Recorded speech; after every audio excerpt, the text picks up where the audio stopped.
પપ્પા અને ડોપર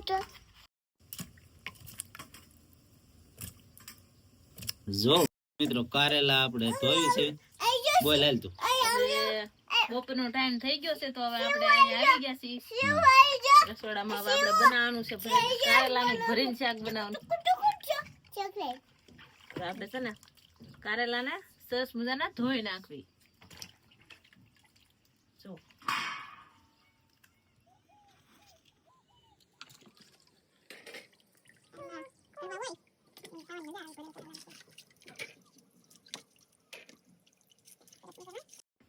હવે આપણા કારેલા ધોવાઈ ગયા છે. હવે આપણે જઈ રસોડા. કારેલા સુધારવા. ઘણા લોકો આમનો પણ બનાવે પણ આપણે છે ને આ ઉપરથી છાલ કાઢી નાખી. છાલ કાઢી તો મસ્ત થાય. સરસ મજાની છાલ કાઢી નાખી આપણે. હવે આપણે આમાંથી જે અંદર જે બી હોય એ બી કાઢી નાખવાના. આવી રીતે કારેલા કરી નાખવાના. આપણે આગળ જવાનું ઘરે. આ શું કા જવાનું આપણે ઘરે? હા શું કા? મને એક સીવડાન બટકું ભરવા દે. તો આપણને કઈ સીવડાનું એક બટકું ભરવાય દે નથી. હું તો આય સીવડાનું એક બટકું ભરવાય. ડબલ સીબડા છે મિત્રો ભેગા. કા છે બેન? બહુ મીઠા મીઠા સીવડા છે. મિત્રો આમ નોખા પાડું પણ નોખા પડતા નથી. જો પડી ગયા નોખા. ડીટ્યુ એક જ છે પણ સીવડા ડબલ છે.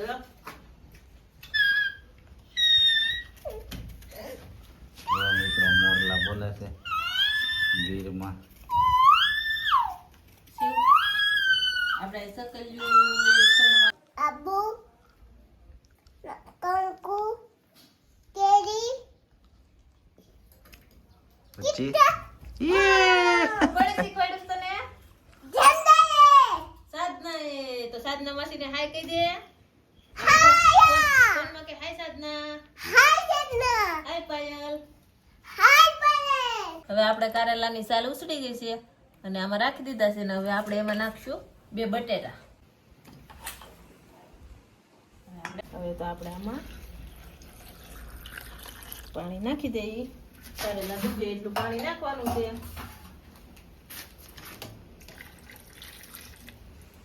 પાણી નાખી દીધું અને હવે આપણે આમાં નાખી દઈએ મીઠું.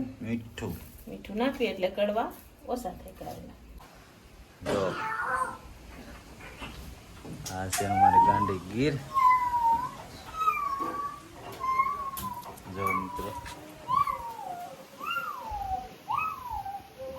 કારેલા બાફા મેકી દઈએ. આપણે ગેસ ચાલુ કરી દીધો છે અને હવે આપણે મેકી દઈએ કારેલા બાફા. અને હવે આપણા કારેલા બફાય છે. આપણે આમાં જે ગ્રેવી મસાલો જે છે એ આપણે મસાલો ખાંડી લઈએ. તો આપણે મસાલામાં છે ફાફડી છે, સવાણું છે, ચણાનો લોટ શેકેલો છે, ને આપણે સિંગ છે. સિંગ એટલે આપણે ઘરની સિંગ છે એટલે આપણે સિંગ તો કાંઈ લેવાનું હોય નહીં. આપણે આને ખાંડી નાખીએ. તો સવાણું શ્રીહરિનું સવાણું છે, 2 પેકેટ સવાણાના છે. પેલા આપણે સવાણું ખાંડી નાખીએ.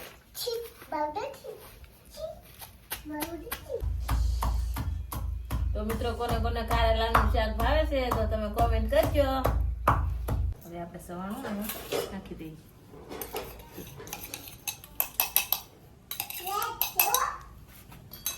આમાં ફાફડી. હવે આમાં ફાફડી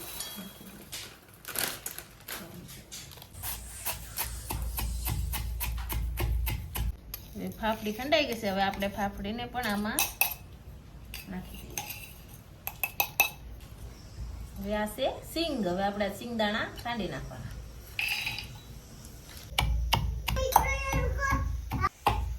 આપણે મસાલો તૈયાર થઈ જાય તો કારેલા બફાઈ જાય.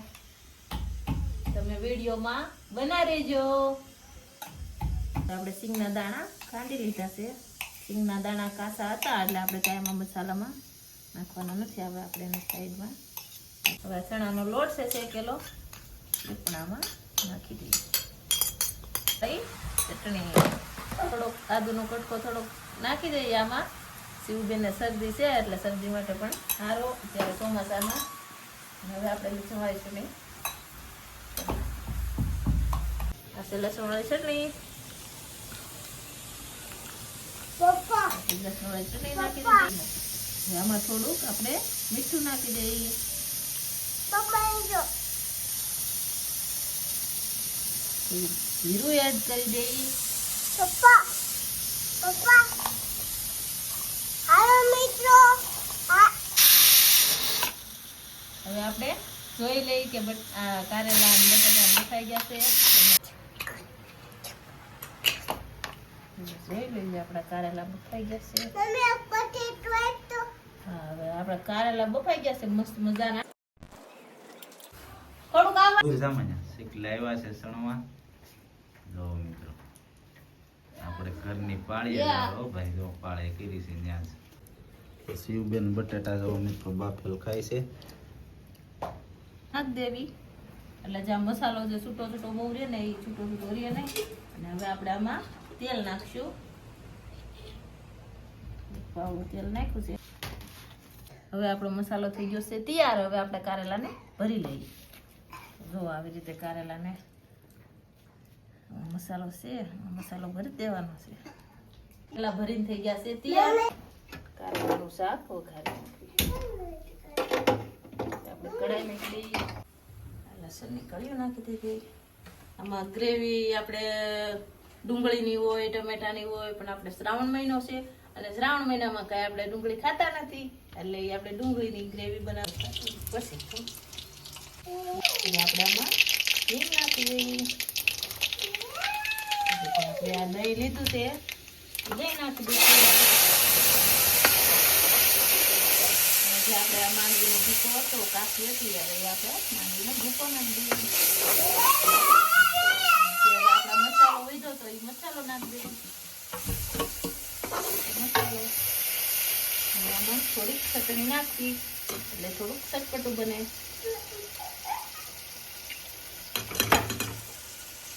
થોડું હળદર પણ નાખી દઈએ. થોડુંક મીઠું,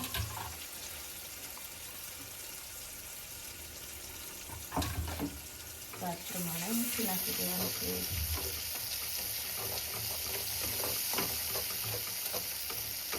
વાહ, શું સુગંધ છે મિત્રો.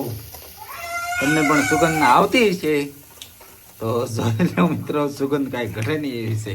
અને ખાવાનું મન થતું હોય તો આવી જાય. મને તો અત્યારે જોઈને જ વિડીયો ઉતારું છું. ખાવાનું મન થઈ ગયું છે મિત્રો.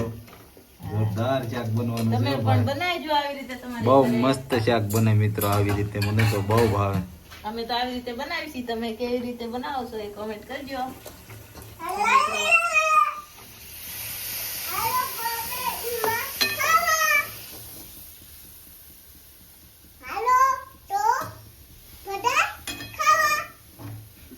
હવે આમાં થોડું પાણી નાખી દીધું છે ને હવે આને થોડીક વાર આપણે ઉકળવા દઈએ. પછી આપણે ઉકળી ગયો છે, રસો છે એ ઉકળી ગયો છે. હવે આપણે એમાં કારેલા નાખી દઈએ.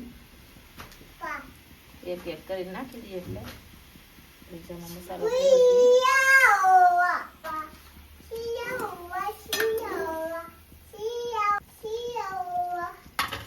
આપણે થોડીક વાર એને નાખી દઈએ. પછી 2-3 મિનિટ રહેવા દીધો. હવે આપણે ગેસ બંધ કરી દીધો છે. હવે આપણે શાક બની અને તૈયાર થઈ ગયું છે. ભરેલા કારેલાનું શાક છે, ગ્રેવી વાળું. ગ્રેવી વાળું.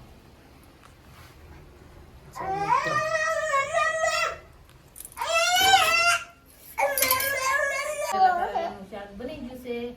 તો આપણી રેસીપી તમને પસંદ આવી હોય તો અમારા વિડીયોને લાઈક કરી દેજો, શેર કરી દેજો અને અમારી ચેનલને સબસ્ક્રાઇબ કરજો.